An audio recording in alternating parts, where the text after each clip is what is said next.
Hello, I'm here with Laurie Coughlin, and I'm really grateful that Laurie has been willing to participate in a bit of an online interview about her work with Kundalini Yoga and death.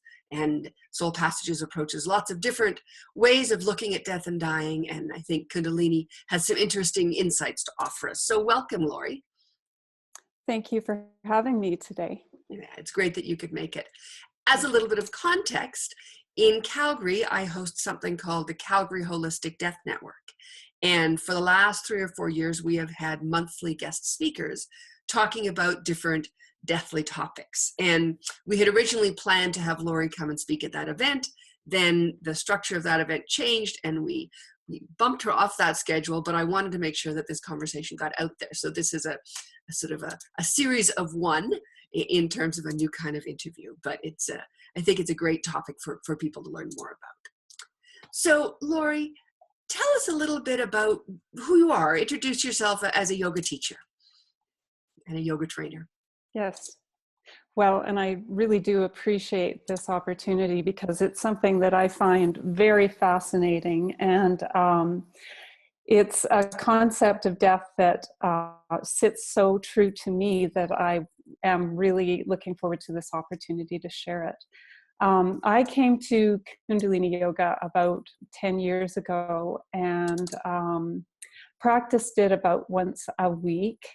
And because it is a more rounded spiritual form of yoga, there's a lot of information and depth to it, and that's what drew me to it.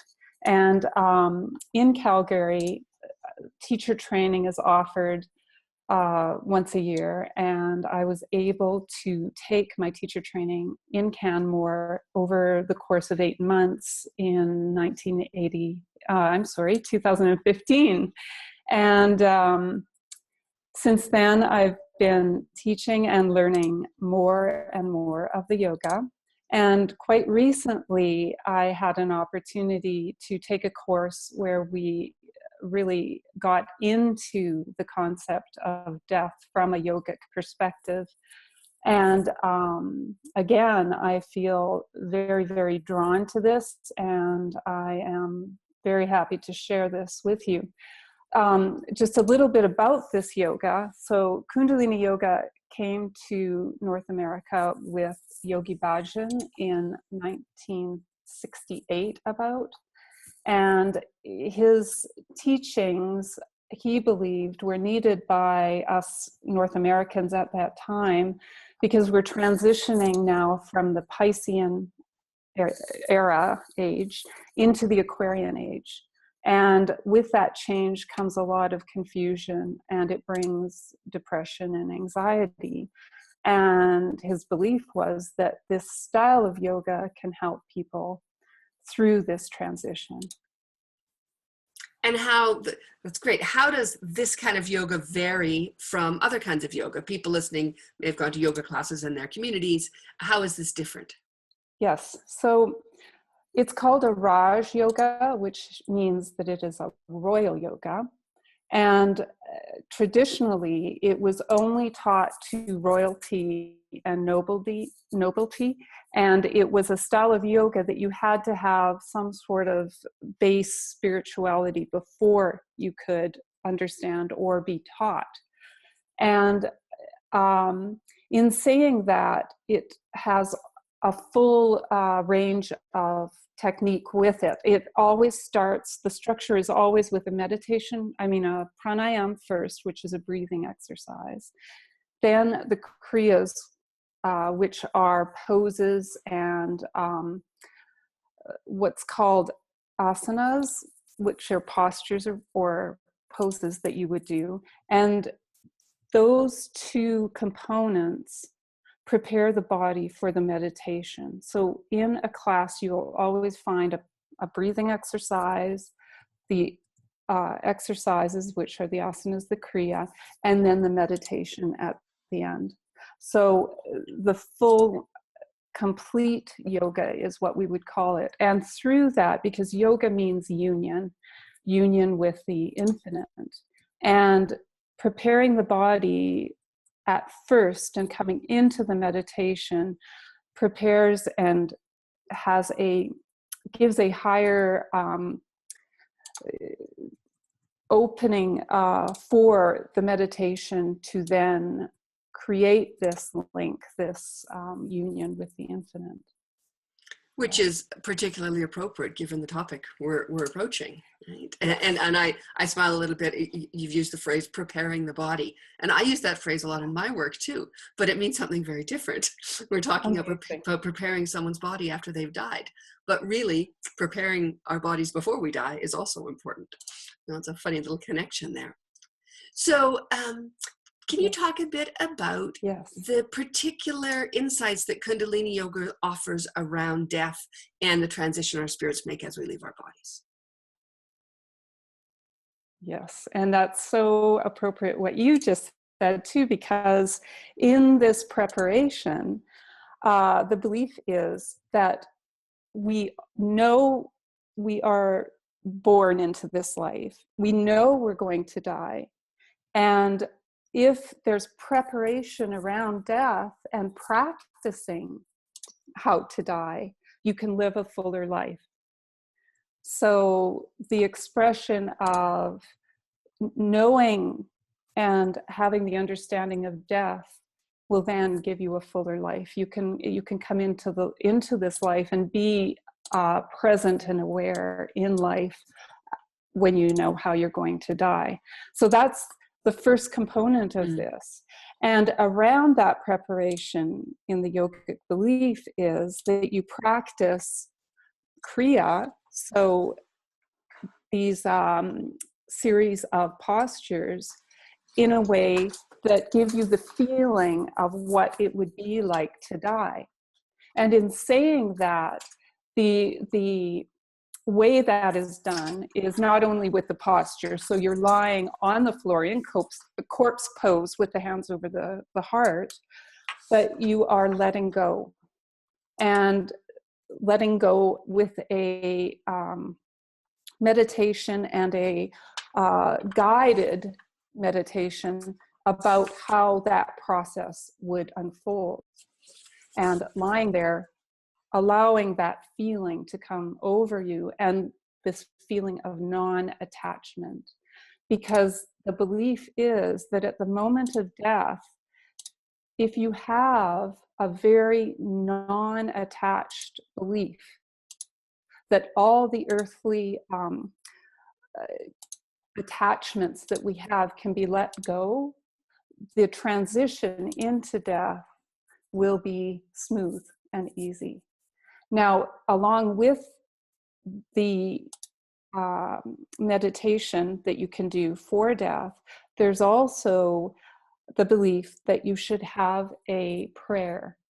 And the prayer can be a mantra in the yogic tradition, or it can be any other prayer that sits right with the person that is in the position of dying.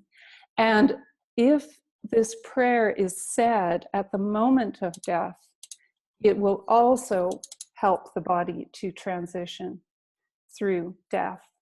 It's called a Pran Sutra in the yogic tradition. So with that, going back just a step, the belief is that when we are born, we are here as a soul in a human form to learn certain lessons. And these lessons have to be learned because of karma.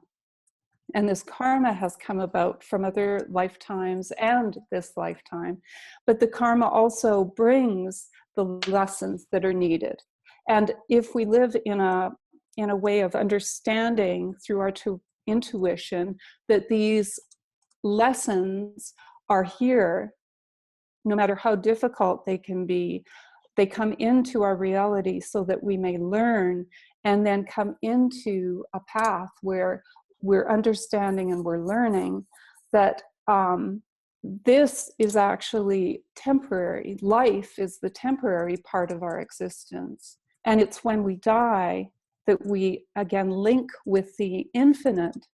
And in that form, our soul is part of this whole universal consciousness that we are only a part of that, and that's home. So this is actually the temporary part. Home is once we pass through death.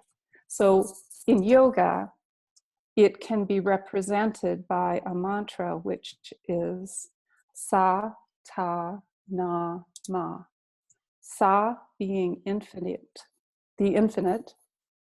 Ta being life, Na being death, and Ma being rebirth. So you're actually being rebirthed into the infinite. And when you look at life that way, you want to make the most of it, because this is temporary. It's here for such a short time. Let's make the most of it. But then death becomes something different than being something sad. And so there we go. We're moving into, transitioning into home, where we come from. Yes. That's a beautiful illustration of that cycle. And of course, that birth, growth, death, transformation, rebirth, growth, death is so key to so many different traditions.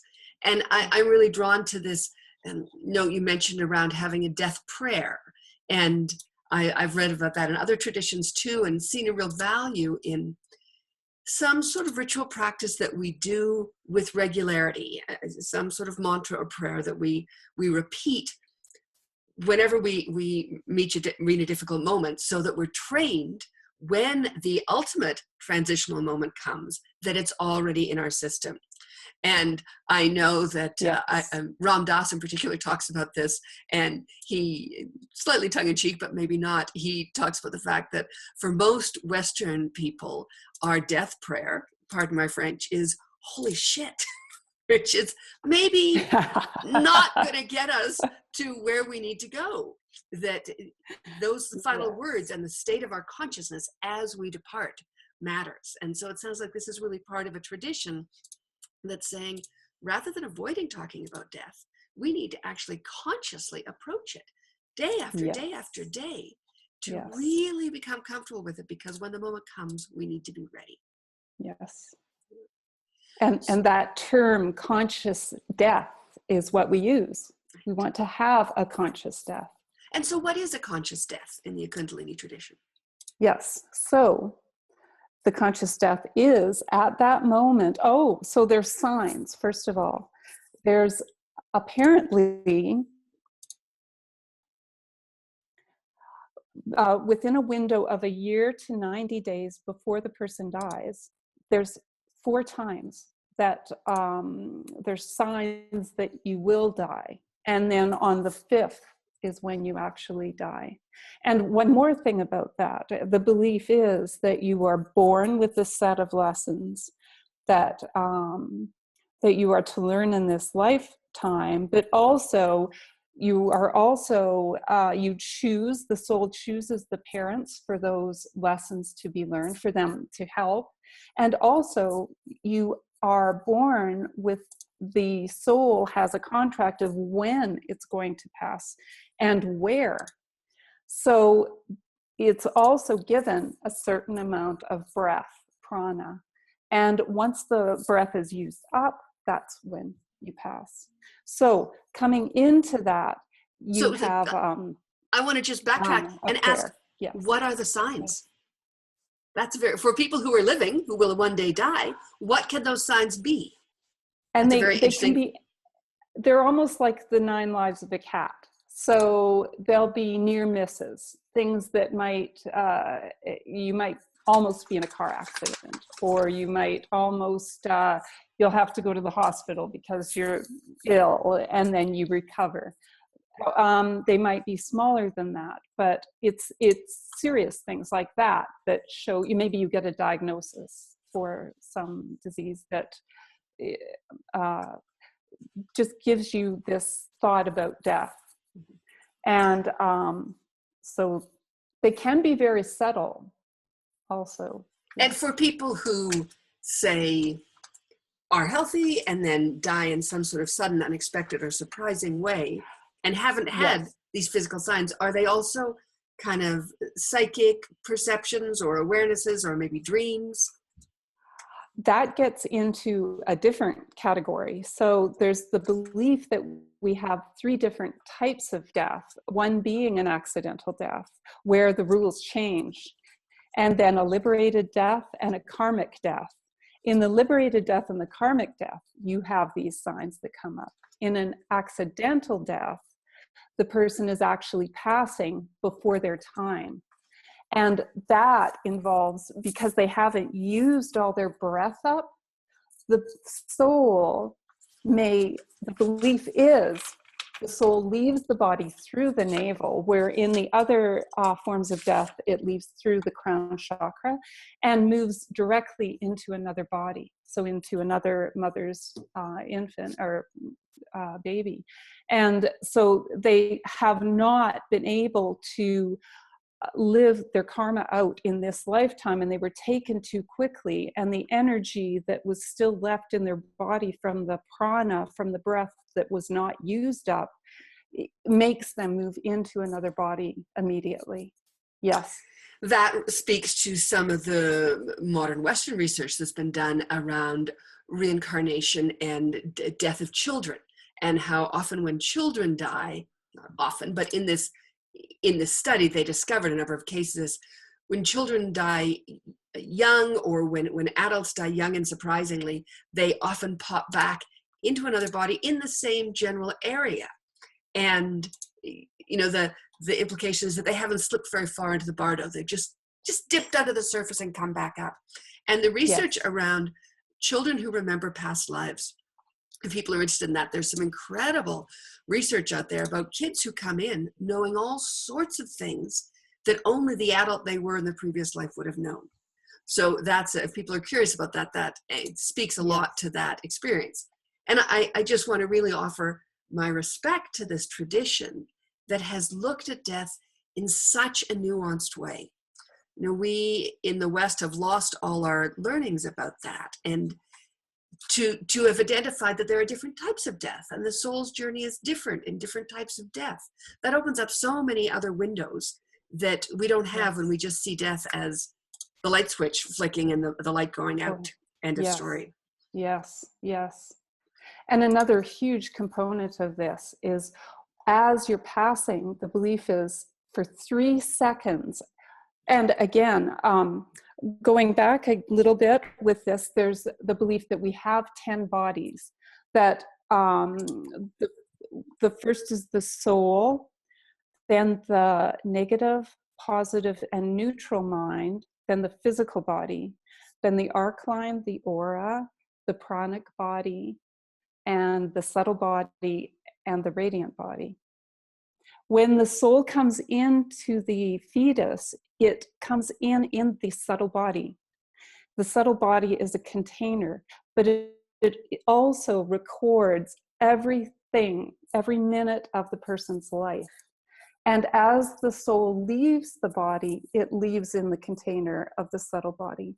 And this subtle body then goes and joins the Akashic records and is basically downloaded into the Akash. And so that's when the soul leaves the subtle body, when it's reunited in the ethers. So as you pass, there's 3 seconds where the subtle body... But I want to interrupt there before we get into the 3 seconds, because that's interesting. But I'd like to backtrack and just ask about, so you're saying there are 10 bodies, but then the soul is something different. Because other traditions have understandings of maybe there are 4 or more parts of the soul. And we might have our personal soul and our karmic soul and our family soul and the collective soul, things like that. But you're saying the soul is singular in this understanding, but the bodies are multiple. Well, the soul is the first body. Okay. So it actually is one of the 10. Yes. Yes. And it comes in and goes out, and the other bodies each have a different trajectory through that process. Yes. Yes, exactly. So in the process of death, the pranic body leaves first, because that is our energy and our breath. So it leaves first. That's the most visible for us watching someone die, the breath. Then the elements that are hooked to this earth. So the earth water, fire, air, and ether, those 5 elements start to leave the body also. And at this time, the minds are what come into play. So the negative, the positive, and the neutral mind run through like a video of the person's life. So that speaks to what happens in the documentation around near-death experiences, where people have a life review. And it all comes back, and that's often described as being within a holographic dream, how things can happen in compressed time in a dream, and you're seeing it completely surrounding you and all at once, and it moves quite quickly. Yes, and here's the key to that in practicing dying, that you want to be as neutral. You want to be neutral, compassionate, non-judgmental as you watch your life flash through. And that will depend probably on having done work all through your life to have neutralized charges around experiences that are difficult or anything. So you can just see them as they were. You've integrated them. Yes. And if you can non-attach to what has happened in your life, again, it makes the transition easier. And it's at that stage that you lock into either coming back for another reincarnation to learn the lessons that you need to learn, this karmic debt, or you are liberated and you move forward. And so your degree of awareness at that moment is what determines which fork you take. Yes. And then at 3 days, the belief is that the soul and the subtle body take this journey through a cylindrical spiral down or up. And this brings you to a fork in the road. And along this spiral are relatives that will greet you or people that were important in your life. And at the fork, you come to one side that is warm and cozy and inviting, and the other, which is like a beautiful, bright, snowy day. And you want to take the path of the beautiful, bright, snowy day. That leads you to the ethers. The other side puts you back into a karmic situation where you're coming back into another life. It's striking to me that it's not a kind of heaven, hell, pleasant, unpleasant. No. It's just two aspects of choice. That this snowy day, for me, has a real feeling of a crystalline energy, a refined, heightened clarity, and the other has a warmth, a more grounded bodily sensuality. And a choice is just a choice. You're not destined to eternal damnation anywhere in this path. No. You might come back into a life that's easy or hard, but it's just a life. Exactly. And there's no time limit on this. It just happens as it needs to happen. Yes. Yes. So you were going to talk about a 3 second something. Something happens at 3 seconds. Yes. So that is the 3 seconds is as long as it takes to review your life. That's it. Yes. In 3 seconds. Yes. You know, I've read about people who jump off the Golden Gate Bridge and who survive. And some of them have their life review between when they leave the top of the bridge and when they hit the water. Wow. So that's people who don't know this, who don't study this, but who have this experiential demonstration of it, that it's it's incredibly rapid. Yes. So now it's 3 days after that this happens, where you're taking the choice, and up to that time period, the soul can re-enter the body. So the belief is that it's very important to leave the body for 3 days, just in case this happens. And then it's at that point, once the soul moves through each, or whatever it chooses to do at this point, then between 13 days after death and 17 days after death, it's so exact, it's amazing, that is the time time when the soul has to leave the electromagnetic field of the earth. And there are certain times of the day and night that this transition is the easiest, and when it happens, and it's called the ambrosial hours, which are between 4 and 7 and in the morning, and 4 and 7 in the evening.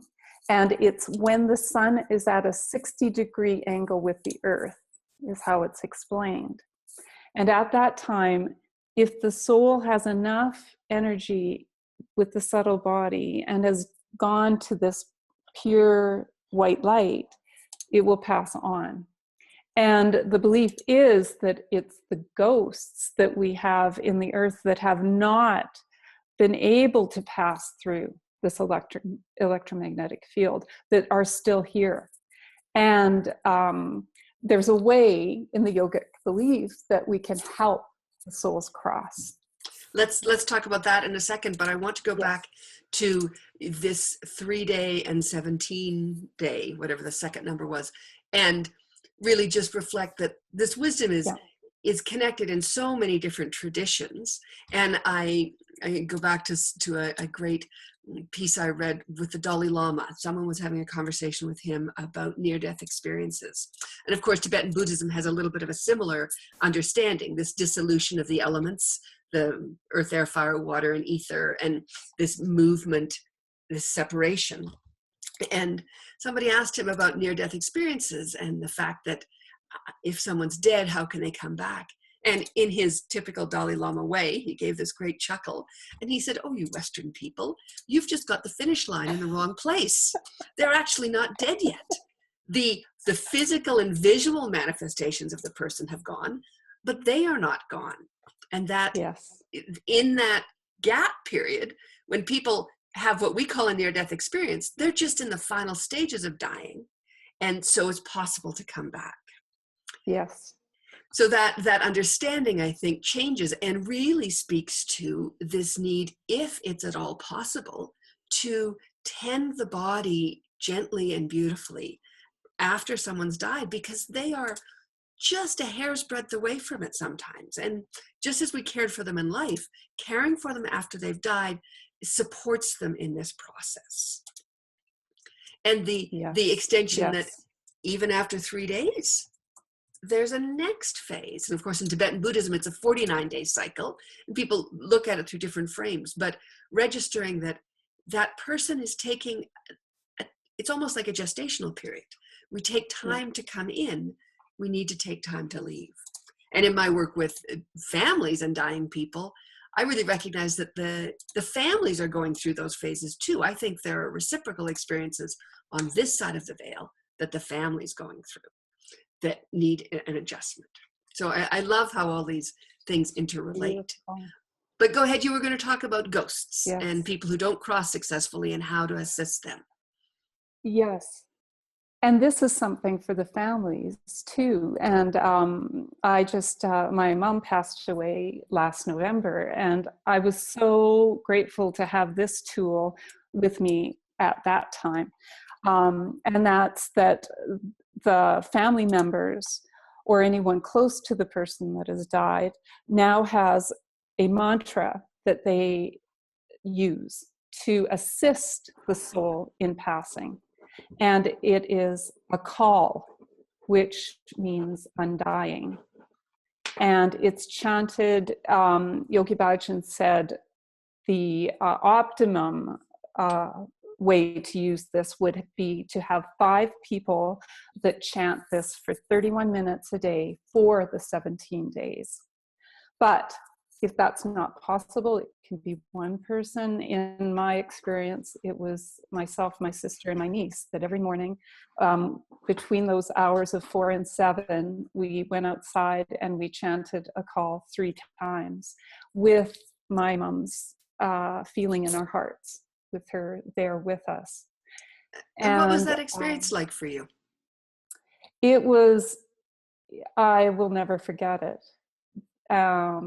It was settling. It felt like we had a part to play in this. And we were able to support my mom. And what a beautiful feeling to have, where I would have thought before this that I would have felt more helpless. And I didn't have a helpless feeling. I had a feeling like, I'm helping her transition. I know that she knows. Yes. Yeah. What a beautiful image. I got a little distracted there. I have a window right behind my screen and my cat jumps up and comes in the window. Oh. So there's a cat emerging right now to be part of this conversation. That's beautiful. Yes, there you go. Tail in the picture. I just really want to honor that story and that practice. And much of my framework is ritual, and this is a kind of ritual that it is different traditions have different rituals that get people across, but it is ritual that does it. And this tool that says to the family, you're still connected to this person. You love them before they die. You love them after they die. And this is a way to continue to express your love on their behalf, which is both healing for them and very pragmatically gets them across the river, but also is, as I hear you explain it, really sustaining and healing for the people on this side. Yes. Yes. Yeah, it's a beautiful practice. So, at the end of 17 days, they're across. Is that how it goes, or what's the next? Yes. So they've moved across, and now they're in the ethers, and there are 5 ethers.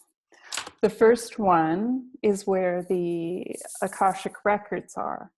And that is all of the information, all of the actions that have happened in the entire cosmos, basically. And that's where they're kept. So the subtle body downloads the information from the person that has died. And it's at this ether that the person meets with their guides. And these guides have lessons. And in the next 2 layers, so up to the 3rd layer, there's different degrees of learning that happens in these layers. And as you get further up, the more liberated you are, or have become through your experiences of lifetimes. And it's at the 4th layer that souls decide to stay. And a lot of the most spiritual people that have existed on earth are in this layer. And there are some spiritual people that exist in this lifetime that are able to tap into these layers and channel information back. And a lot of the masters and guides are there. So it's a process of going through these layers. And if there is more karmic lessons to be learned, the soul comes back. And like I said before, that soul chooses the parents that will give them the best opportunity to learn the lessons of this next lifetime.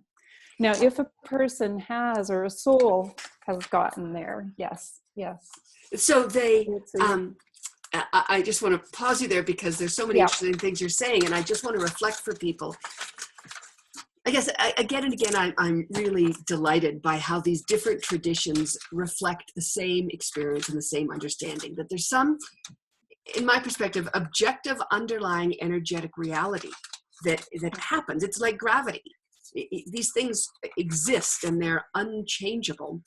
And yet every culture and every spiritual tradition looks at them through different eyes and gives different descriptions or maps or metaphors of the same process. And what you're talking about people crossing over and going through layers and levels and becoming gradually less connected with the sort of day-to-dayness of life in a human body and becoming more and more elevated speaks a lot to the research of a man named Michael Newton, who people might be familiar with, who is very elderly. If he's still alive now, I don't know, but did this research for a long, long time.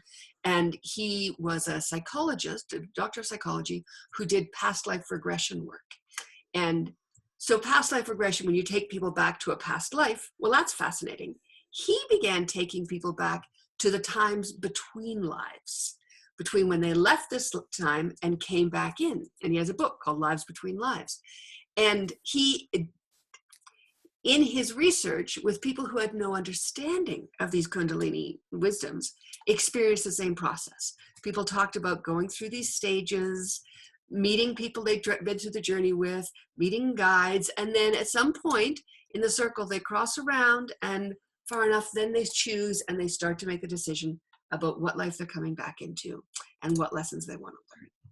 Yeah. So for me, it's things like that in a kind of transpersonal empirical way validate some of these traditions. It says, yes, there is something to this, and that we can learn.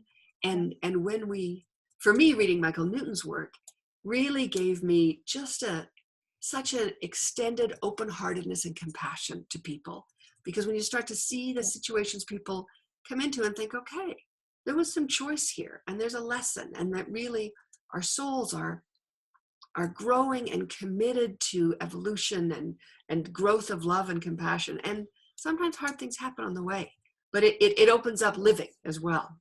Yes, yes.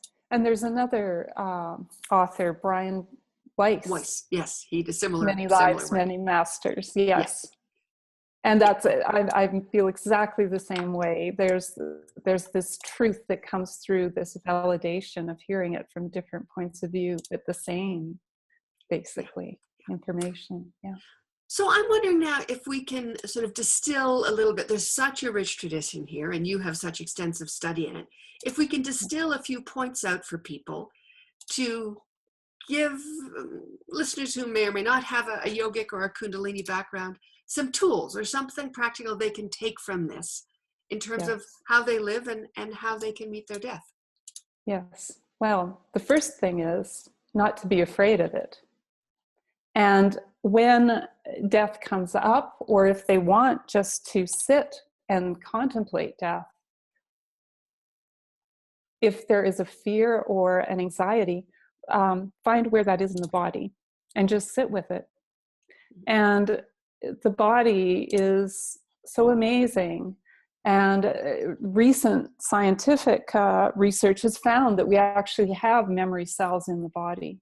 So us in our Western way of thinking, we're all in the mind. So trying to come out of the mind into the body and feel what the body might be telling you about death, and relax with it. Just make it welcome and feel what happens. So that's one tool that can be used. And very practical and very grounded, and no need for a whole lot of other study around that, but also very profound, because for many people, even turning their mind to that is challenging or feels scary. So what I hear you say is that wherever you are in your relationship with your awareness of death, sit with it and just invite yourself to take the next step. And so there's no judgment about where you need to be, but just say, okay, where am I? What am I comfortable with? Whatever that might be. And what's the next just tiny little baby step I can take to, as you say, become more relaxed, explore where the body holds that fear, and release that. And then release the next level and the next. Yes. And one step into that is also experiment with feeling non-judgment to any action, any experiences that you've had in your life. Because again, at the moment of death, there is no judgment. It is just as it should be. It's all divine. And coming to a place where you can accept that, because we all have these sticky points in our life that are hard to even look back on. And baby steps again, coming to a point with out of love and compassion, just going, this was a way of me learning, and I accept it, and I can totally embrace it. In the end, you want to be able to totally embrace it. Yeah. So it's both a non-judgmental attitude as you walk through each moment. So you're not accruing any more sticky judgment, but also I hear you say it's reflecting back, similar to the way you do around your relationship with death. Reflect back on your life and say, oh, are there places I'm still hung up on something? Is there something I haven't been able to release and integrate? Yes. And again, in the work I do, where that overlaps is supporting people through rituals to do that. Rituals can be another way of unhooking the charge around something and bringing something into just isness, so that our forward path through both life and death has less friction in it. It's really an issue of energetic friction and diminishing that. Exactly. Yes. Mm-hmm. And then moving forward, living in the present, be present in every moment, and working with, as you move forward, coming from a place where you're not reacting, where you're accepting and you are moving forward with love and compassion, and not reacting to the events that come into your life, just allowing, letting them to be. Yeah. Which speaks not only to how we meet our own death, but also how we meet the death of those we love. Because those events that come into our life are very hard to let be. Yeah. And we want to judge this as pleasant or unpleasant, or, good or bad. And that I want this person's death to be beautiful and I don't want it to be a certain way. Once we get attached to those needs to have things be other than they are, it causes grief for everybody. So it's a powerful teaching, what you're talking about. Yes. Yeah. And then finally, it would be sitting and feeling if you have a prayer or a saying or a poem, anything that you could practice that sits true to you. And that would be a prayer that you would take across when you pass, and practicing it now. And what sort of situations would you use it in your daily life to sort of train yourself? Because my understanding is with these prayers or death chants, I've heard them called, you want to develop a muscle that is reflexive, that you don't have to think, oh, now's the time to use that prayer, that you've done it so often that when the time comes, it's just automatic. So at what points in normal everyday life would you use that prayer so you train yourself to have it when you die? Yes, and that's a very significant point. In the yogic belief, you can put a mantra on and play it all night as you sleep, so you're absorbing it into your self-conscious. But we don't need to go that far. It could be something as simple as when you get into your car and turn on the ignition, you say the prayer. Or as you're preparing food, you say the prayer. When you sit down to eat, it can be a blessing for the food, but you can also say your prayer. The more consistent you can do it, the better. And it will sit right with each person differently. So whatever sits right with you, that would be the time to do it. But more frequent, of course, the more it will come in. And it is what you're saying.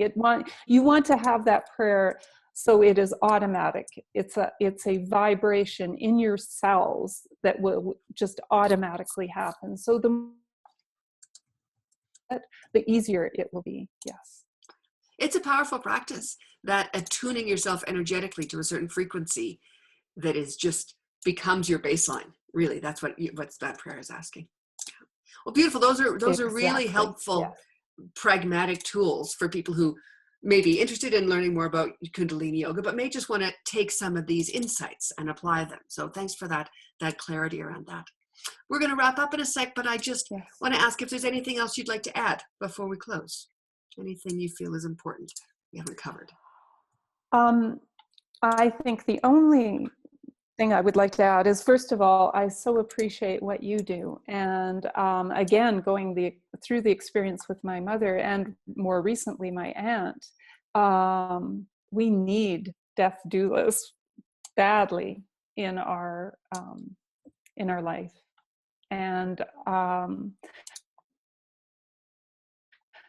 I also think that we also need to open up this conversation more.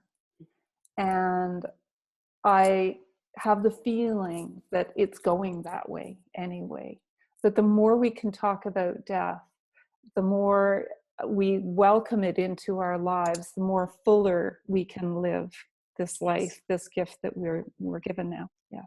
That's beautiful. And of course, in this culture, we have this sort of delusion often that if we don't talk about it, somehow it won't be as hard or something, when in fact the opposite's true. The more we push it into the shadows, the more difficult it will be. Yes. Well, thank you. And thank you for your feedback on my work. I appreciate that. I really feel like a lot of what I'm doing is trying to translate some of these ancient traditions into new cultural models that Western people can adopt easily, that we can just take that underlying energetic reality and find modern rituals that reflect that. That's beautiful. And so then if people wanted more information about this practice, about Kundalini Yoga and that particular approach to death, where could they go? There are a few Kundalini Yoga websites that they could go to. One is called 3HO, and I believe it's .org. And if they search there just under death, there will be information. And 3HO means happy, healthy, holy organization, which Yogi Bhajan set up while he was here. And there is communities in Calgary that teach, there's different studios that will teach Kundalini Yoga. I have not seen recently anyone that is actually addressing death.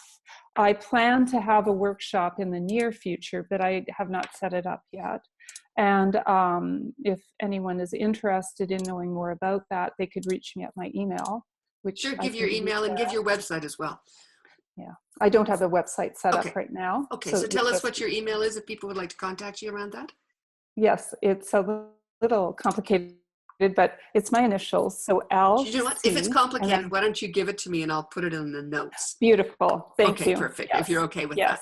Great. Yes, that would be fine. Yeah. And we can imagine if this is cooking in Calgary, there will be other communities, other services and studios and other communities who are taking this. So to encourage people to connect with different Kundalini practitioners in their community. Yes, definitely. Yes. Right. All right. Well, thank you so much, Laurie. I just can't tell you how much I've enjoyed this. It's really an amazing insight to get into this new teaching. And you really are a beautiful communicator of it. So it's been lovely to talk to you. Thank you so much. Well, thank you again for giving me the opportunity. I love this. It's just speaks to my soul. So I appreciate it very much. All right. And we'll hope that this goes out into the world and is of benefit to everyone who listens to it. Yes. Thanks. All right. All the best. Bye-bye. Bye. I hope you found this video useful. If you'd like to see more like it, please visit my website. While you're there, you can download a free Holistic Death Resource Kit and learn about my online courses for doing death better.